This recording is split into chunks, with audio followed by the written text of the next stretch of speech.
Okay, here's Dad's questions that we're going to start with. Well, good morning, everybody, and we're here in Kim's Phoenix, Arizona condo, and she's trapped me, so we'll do the best we can. Okay, Dad, the questions start pretty easy at the beginning. They get a little bit more intricate as we go along. Now, Dad's also looked at these questions, so he's had a little bit of time to sort of think about some of his answers. So here we go. Favorite color? Favorite color is probably red. Okay. Favorite swear word? Swear word?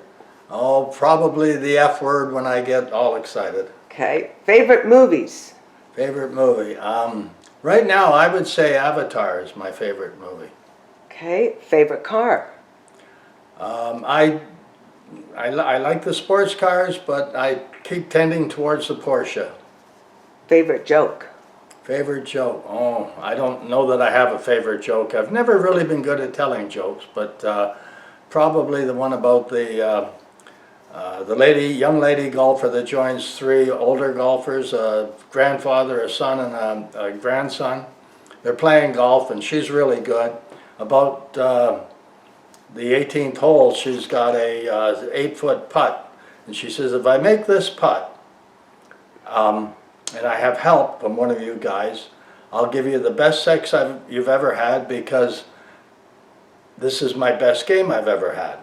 So of course the young lad jumps right in, and he looks at it and he measures it all out very carefully, and he says, oh, I think you've got to hit it just about 8-10 inches to the right. It should drift down into the cup, but hit it reasonably firm.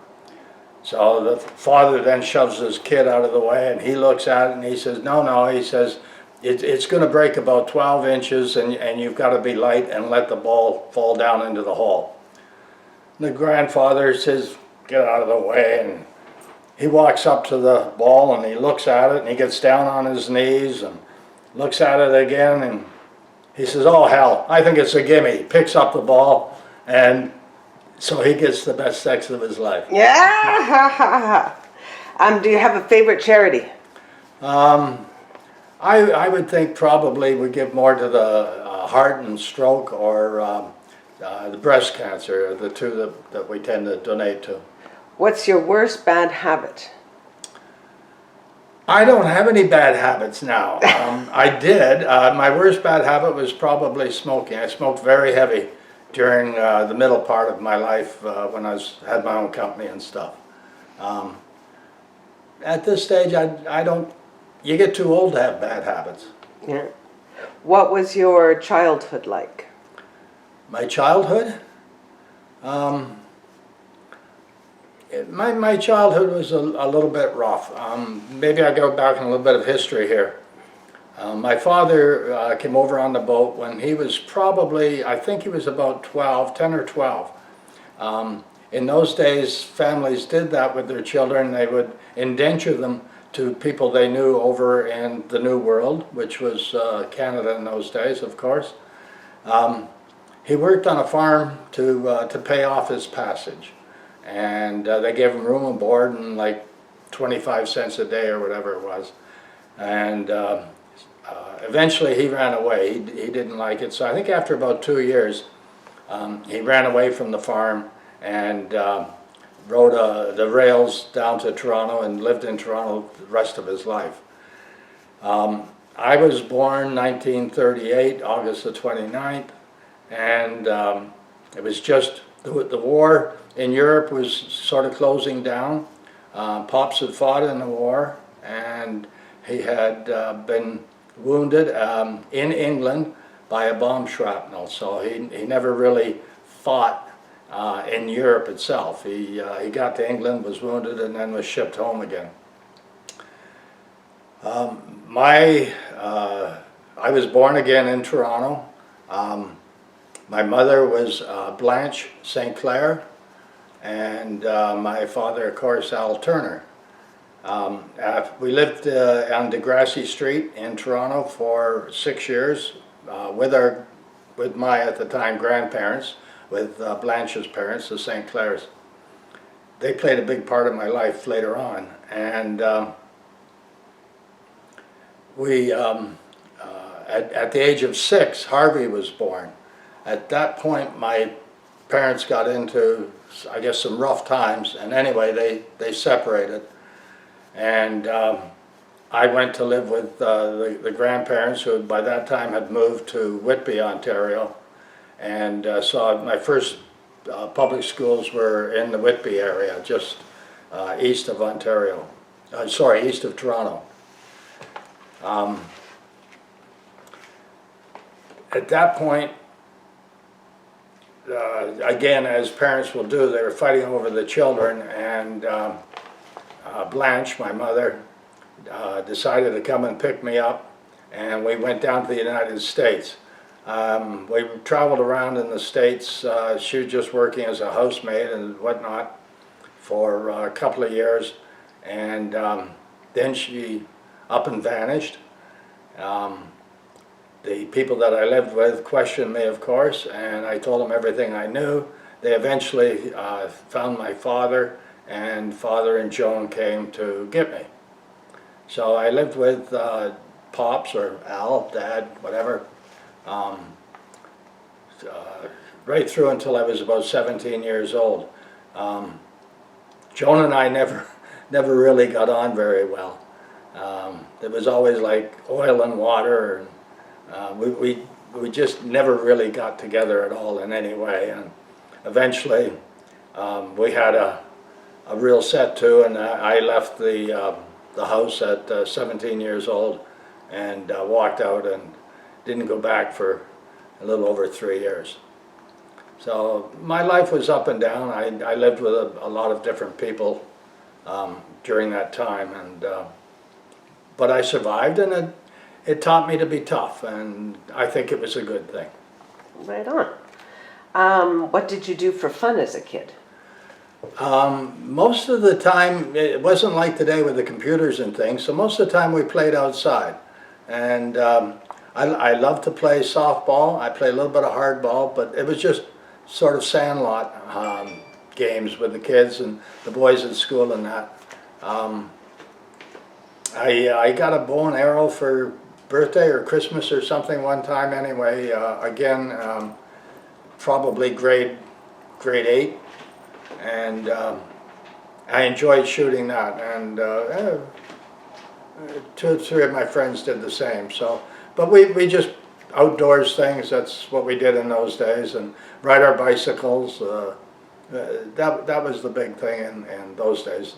No video games at all, of course. No computers. Did you collect anything as a at that time, I kid or a collected teenager? comic books. I had stacks and stacks of comic books. They only cost about a nickel in those days. And I would have 2 and 3 feet high of stacks of comic books all around my bedroom.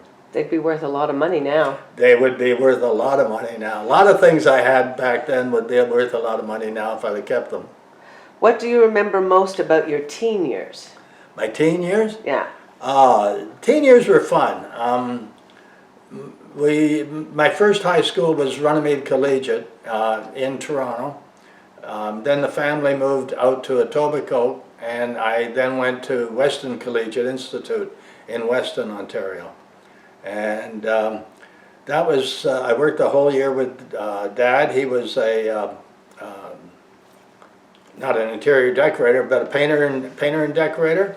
So we hung wallpaper, did painting, made repairs to buildings and things like that. And that's where I learned a lot of my little know-how and get-to sort of thing. Your handyman skills. My handyman stuff. And one summer when I was 16, I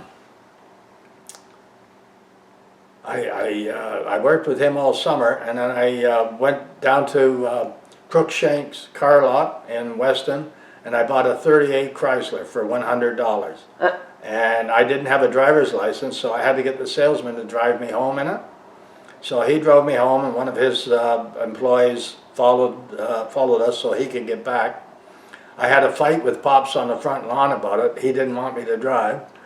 And so anyway, there's a field in the back of our house, and moved the car over there, laid out a road, a big figure 8 and a road, and taught myself how to drive at that time. Huh, wow. What was the worst thing you did as a kid that your parents never found out about? Probably drinking and going up to Lake Simcoe with a couple of girls and having some wild weekends up there. They always thought there was a parent at the cottage at Lake Simcoe. This was with Brian and Nancy Holden, and there weren't always supervisors there, so we had a lot of fun. When you were young, what did you want to be when you grew up? I would have liked to have been a pilot, believe it or not. I don't know why, but I would have liked to have been a pilot. What do you remember most about your mother? My real mother or my stepmother? I'd say your real mother. My real mother, Blanche. I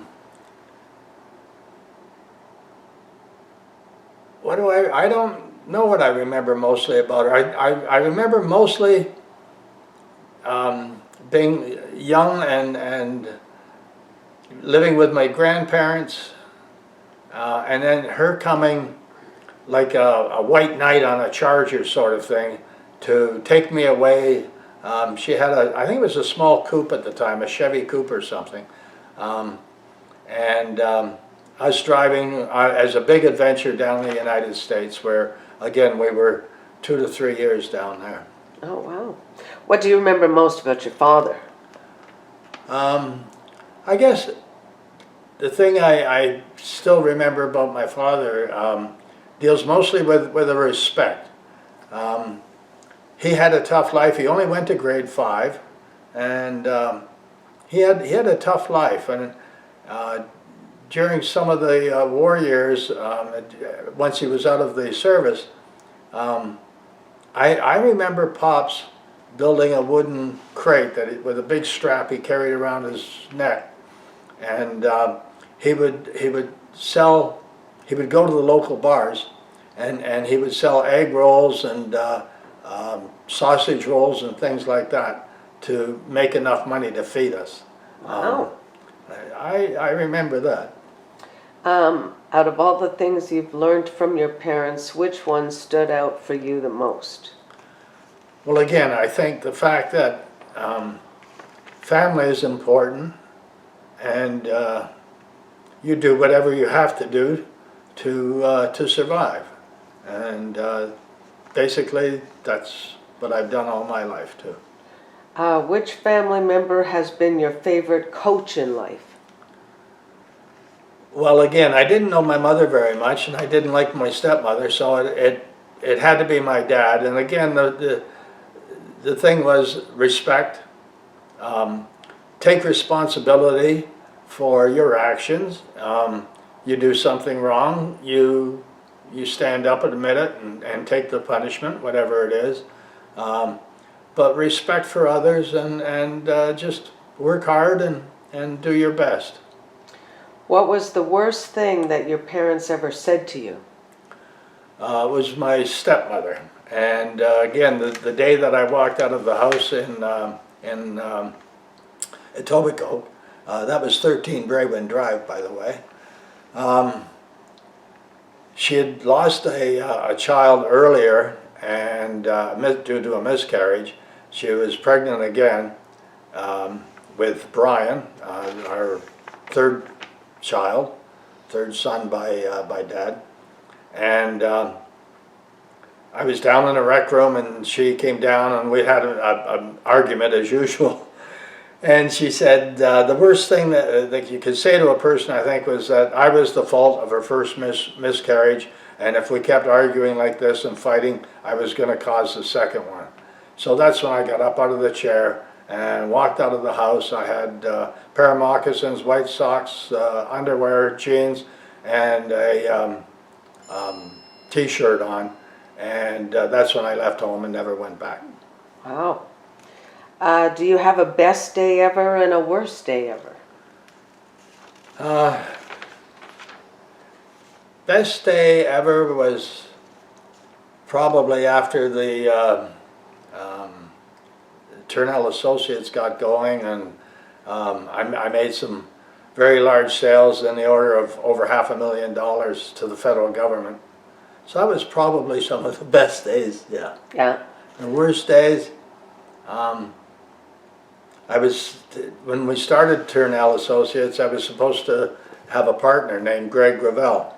and that's where the name Turnell came from. I was sitting in the bank manager's office waiting for Greg to show up so we could both sign for a small loan and to start the company, and he didn't show up. I've used the phone from the manager's office and traced him down, and he had gone back to our old job. He was not going to join me.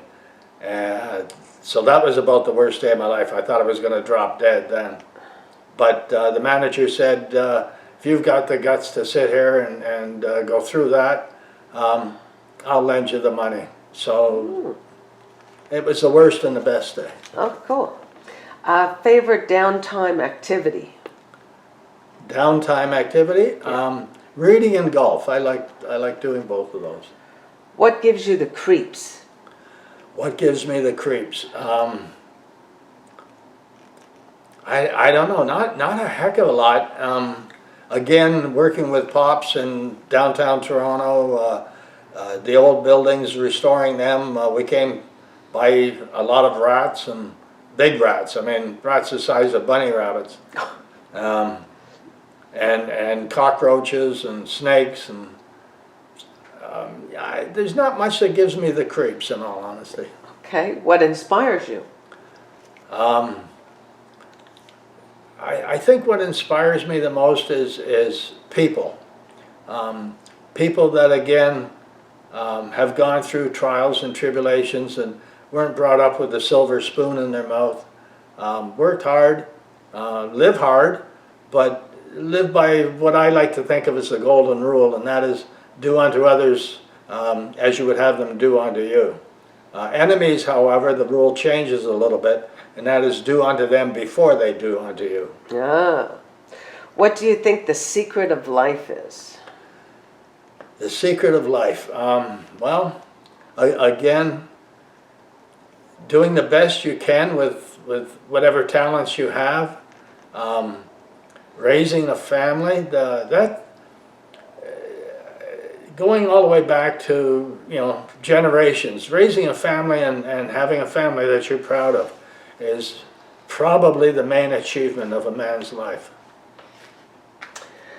What would you like to see in the world over the next 10 years that would be good changes? Probably more peace, less fighting in the Middle East.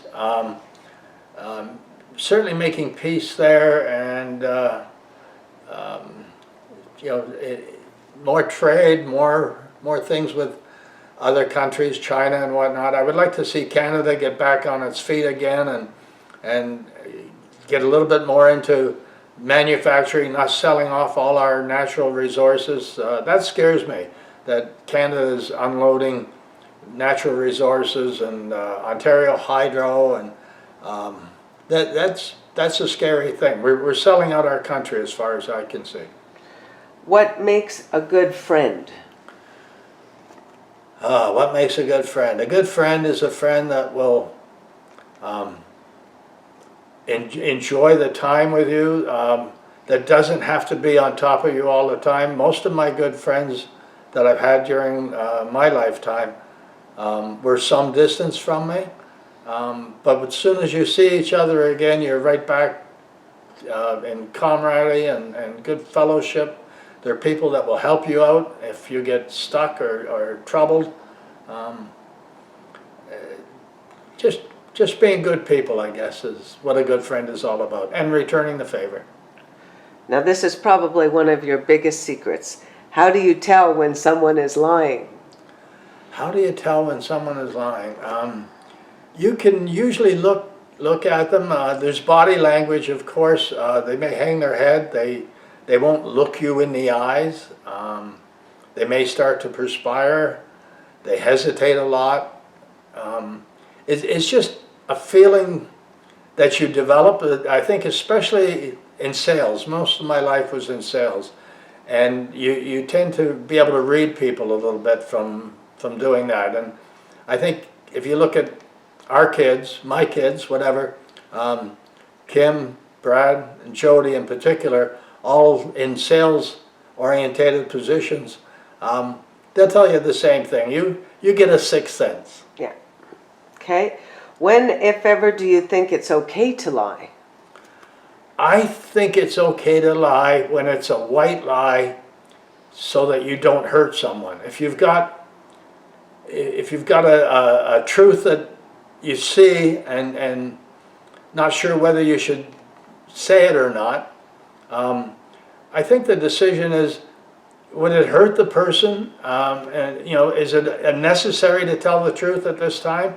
If it would hurt the person and it's not a necessary thing, a white lie is okay. Black lies, lying for your own sake or to save your own ass, no, I would never condone that. Okay. Have you ever done something brave, and how did it turn out? Something brave. In Toronto, when we lived in Toronto, on Raymond Drive, we moved around a lot, but anyway, on Raymond Drive, we were beside the Hudson River, and Hurricane Hazel went through, and I think it was 58, I'm not sure. It might have been 54, I can't remember. But Hurricane Hazel went through anyway, and Harvey and I went down to the river after the storm and the hurricane went through. And there was everything. There was refrigerators up in trees and you know, parts of buildings and roofs all over the place. It was a real disaster. And Harvey climbed out on a branch to grab something that was floating down the river. Grabbed it, but the river was moving so fast, it pulled him in. And he was, let's see, I would have been 14, 15 at the time. 15, I guess, going into high school. And so he would have been 6 years younger than that, so he would have been 9. And anyway, he wasn't a strong swimmer, and I ran down the bank chasing him and crawled out on a tree that had collapsed, and as he went by I grabbed him and pulled him in, and we've lived happily ever after. Oh my God, that's like the movies. Yeah. What was your worst dream that you remember? I don't remember my dreams very much. I never did. Worst dreams were probably accidents, you know, falling off things, getting hurt, whatever. But I've never been one for dreams, good or bad. I just don't remember them. Okay. What is the thing you want most that you haven't gotten yet? Probably great-grandchildren at this stage. I've been very, very lucky in my life, and I have some beautiful children, some wonderful grandchildren, but I don't have any great-grandchildren yet. So before I go, I hope that becomes a fact. Cool. What were the 3 happiest moments in your life so far? 3 happiest. Oh boy, I don't know. Again, starting my own company, making a success out of it, that's number 2. And probably raising all 4 kids with the help of your mom and your stepmom, Heather. I would say that was probably the biggest, happiest time is now, knowing that the 4 children have become a success in their own right. What was your biggest disappointment in life? Biggest disappointment in life?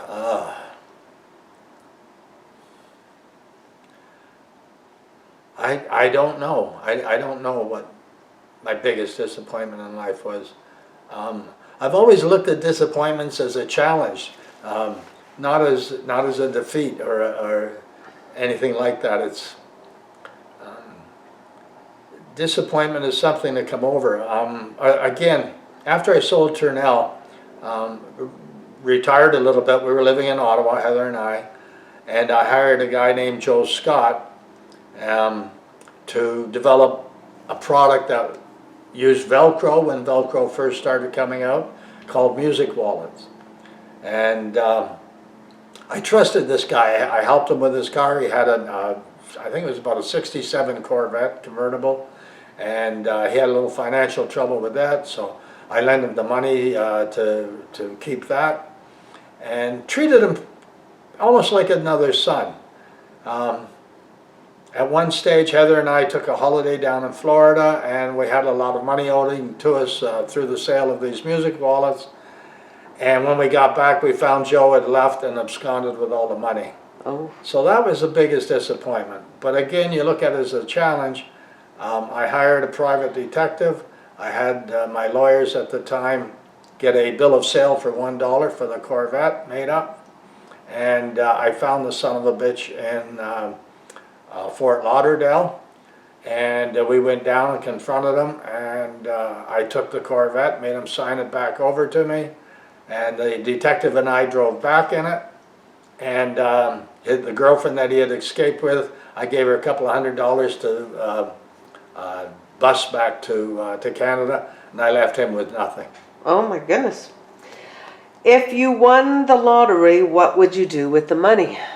If I won the money, depending on the size of the money, but let's say even $5 million, I would probably give each of the kids a chunk of it, and then Heather and I would maybe finish traveling around the world with the rest of it. What was the biggest material thing someone has ever given to you? What is the best, sorry, what is the best material thing that someone has ever given you? Wow. Anybody's ever given me?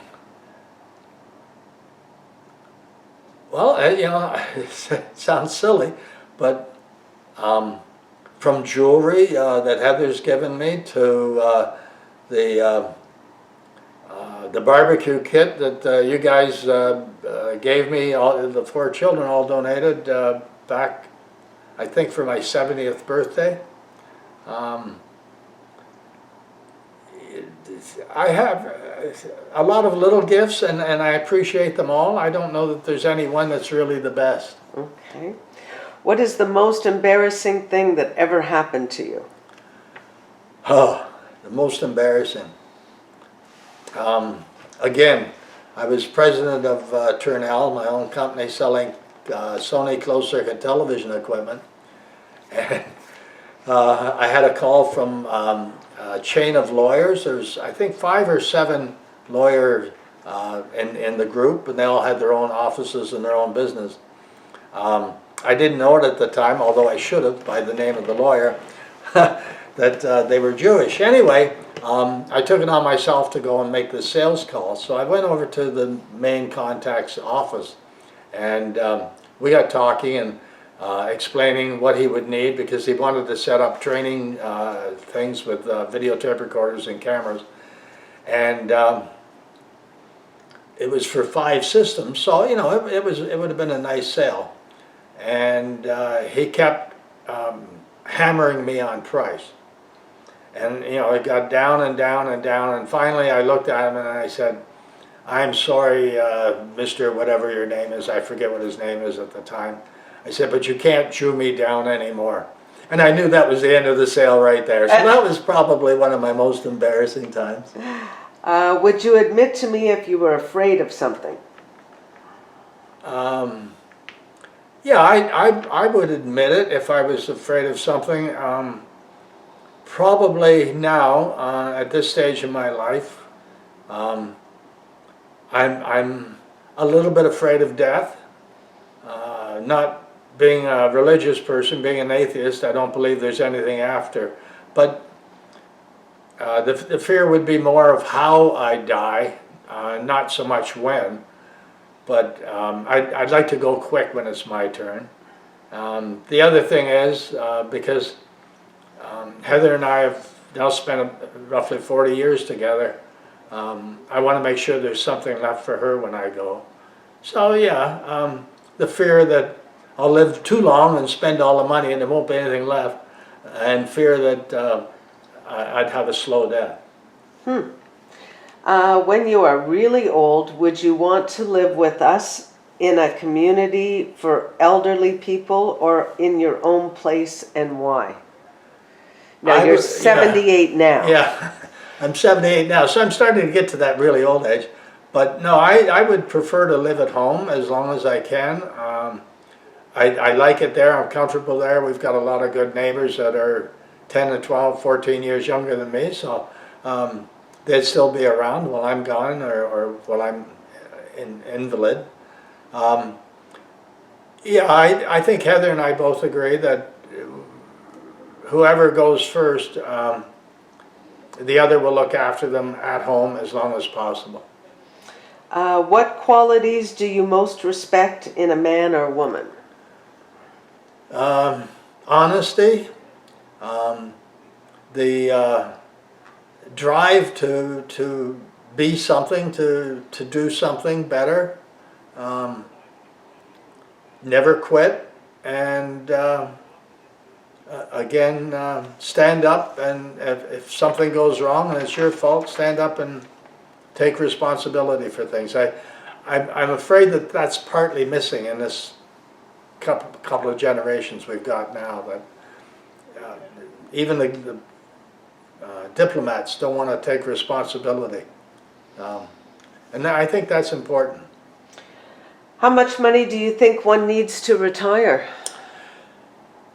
The longer it goes, the higher the number has to be, because people are living longer now, and things are costing more. You know, like I say, a comic book when I was a kid was 20, like 5 cents, 10 cents for a double-sized comic book.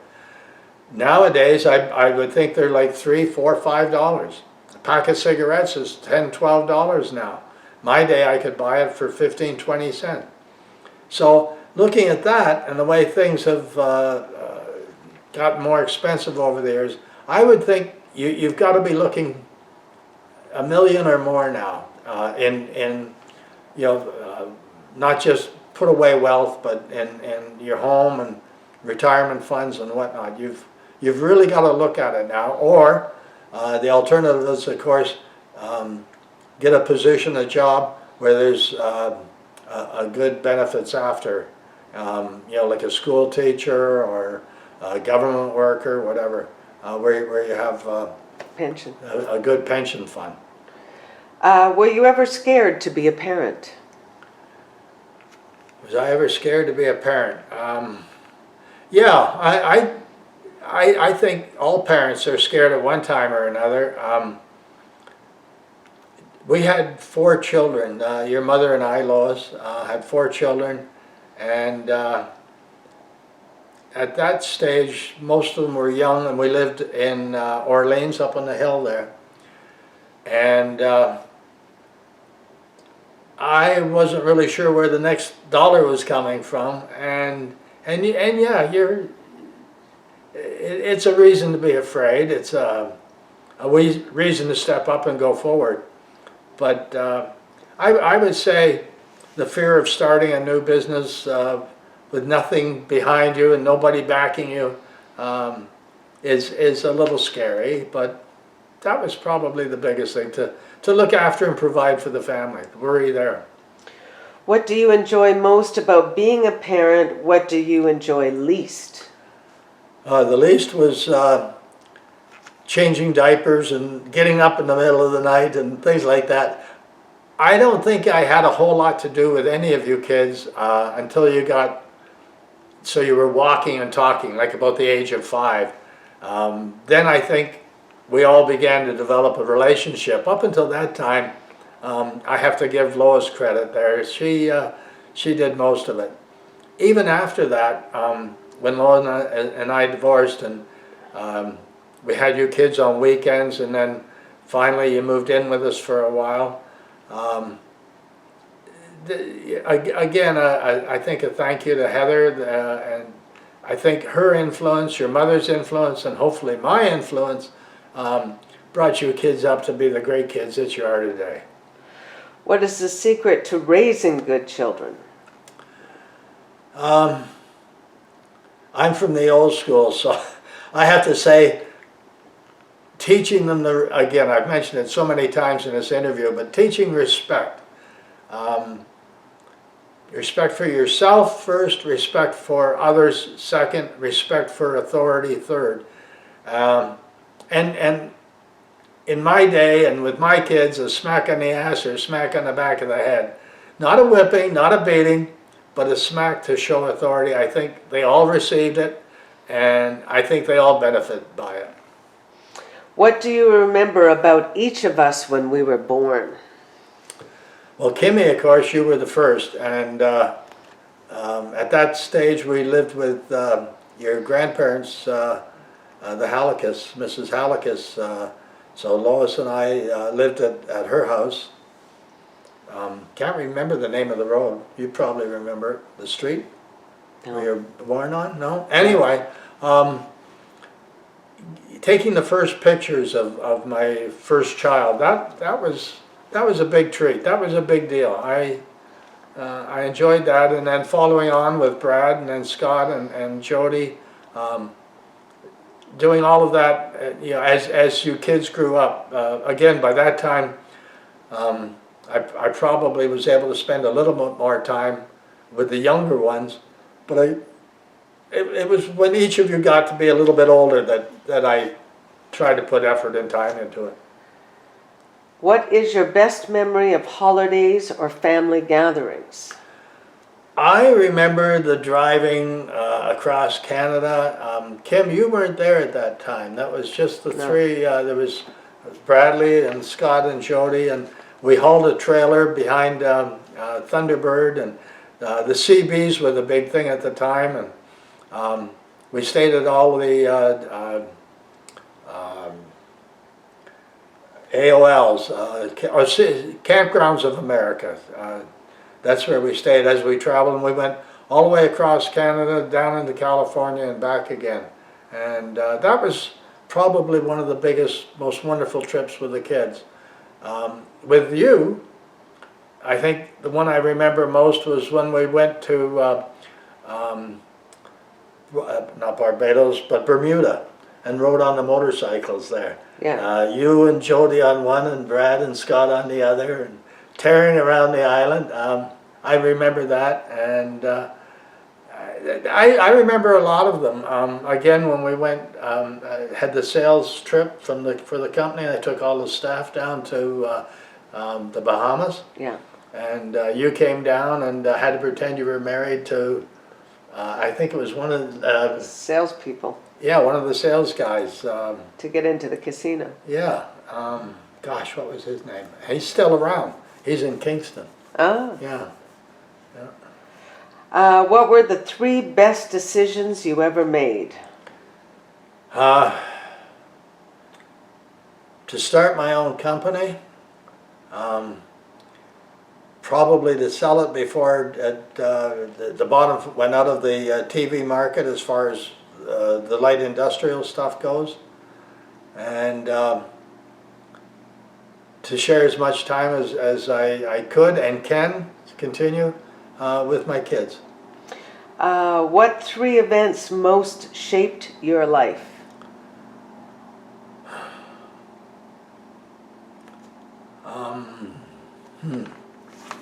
Again, probably leaving home at 17 and surviving. Then the thing after that probably was when I entered the federal government as a cartographer, drawing charts of oceans and Canadian waterways. That move to Ottawa was a major thing in my life. After that, of course, I met your mother, and we got married, and Kim came along. The starting of the family, and your mother and I started the business, Turnell, together. And then from there it sort of took off, and those were probably the main events in my life. What 3 words would you say best describe who you are? Who I am? 3 words.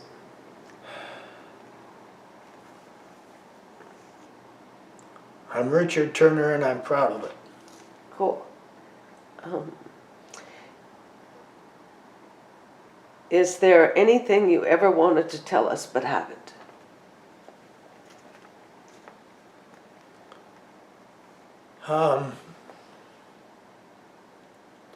No, other than, again, maybe something like this interview where I try to give you a little bit of background on some of my life before you knew me, of course, before you were all born, and a little bit of our history there.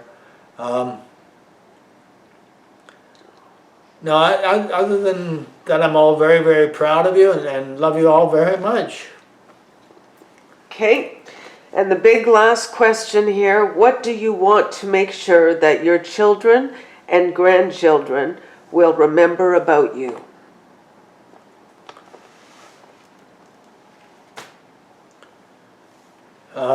Just that, in fact, there's three of us, I guess. Again, I bring them all up, but your mother, Lois, Heather, and myself all love you all very much. Yeah. It was a great interview, Dad. I love you like crazy. And I know all of the rest of us do. And this video will be something that we remember for many, many years. So I'm so glad we did it. Bye, everybody. Bye-bye. See you all soon.